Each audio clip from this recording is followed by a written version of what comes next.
Welcome. In this session, I will show you how to configure a VLAN on a Juniper switch to allow communication between devices.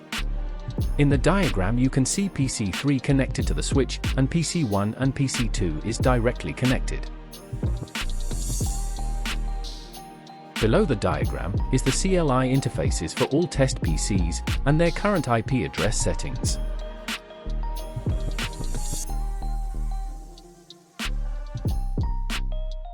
Let's do a few pings between the PCs to test communication.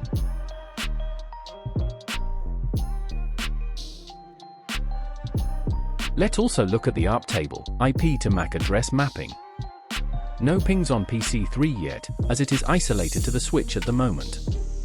PC1 and 2 can ping each other because they are directly connected on the same network and broadcast segment on the wire. They will be exchanging untagged ping echo data frames amongst themselves. Now we go to our QFX switch CLI in the top corner.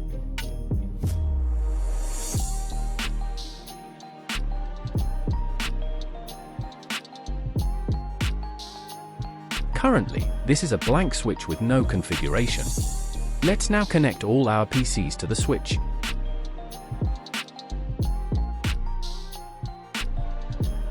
With all our PCs connected to the switch, we still don't have any configuration on our switch.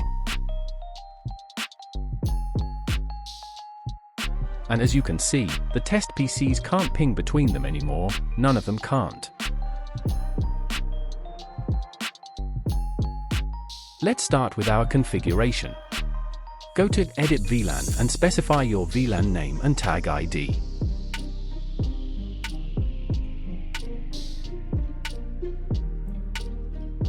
Next, go to Interfaces and configure them as access ports for untagged Ethernet data frame processing. We will configure interface XE1 and XE2 for VLAN 10. Again, the interface mode is access, meaning it will accept only frames without tag IDs. The member statement will be either the VLAN name or ID value. This means this interface will only process data for this specific VLAN. Let's do interface XE2.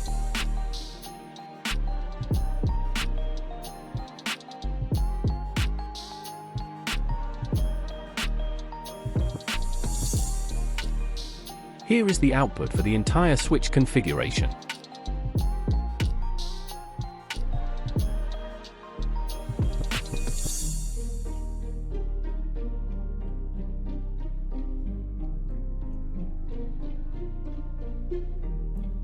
Let's use some operational commands to see if the switch has been programmed correctly. There is no programming yet.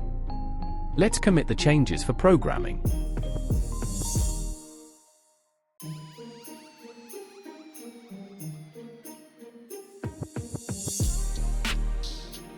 Let's use the same operational commands to validate our configuration.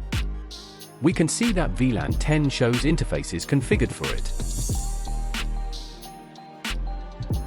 If we look at the interface level programming, we can see that interface XE1 is a member of VLAN 10, will internally segment traffic with tag ID 10, and will accept and process only untagged frames.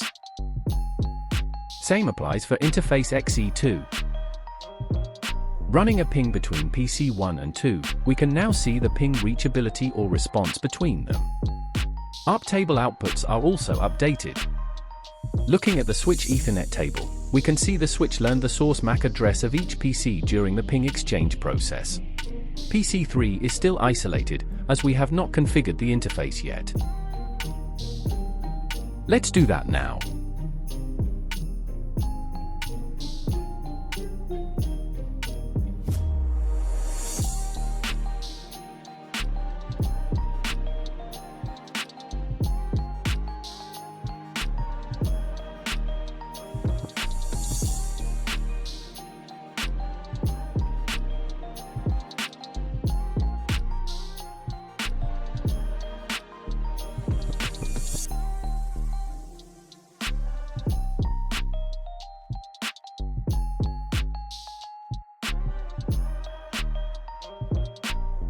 Now we can confirm that interfaces XE3 is configured. Let's do an extensive view. This will show us the interface mode of each interface.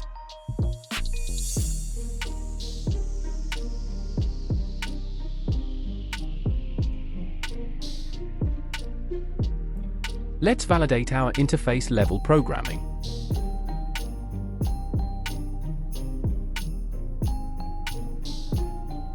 Good stuff, we now have communication from PC3 to all other PCs on this virtual network. Let's confirm our Ethernet table again and also match it against the local ARP table of each test PC. All checks out. Thanks, and cheerio.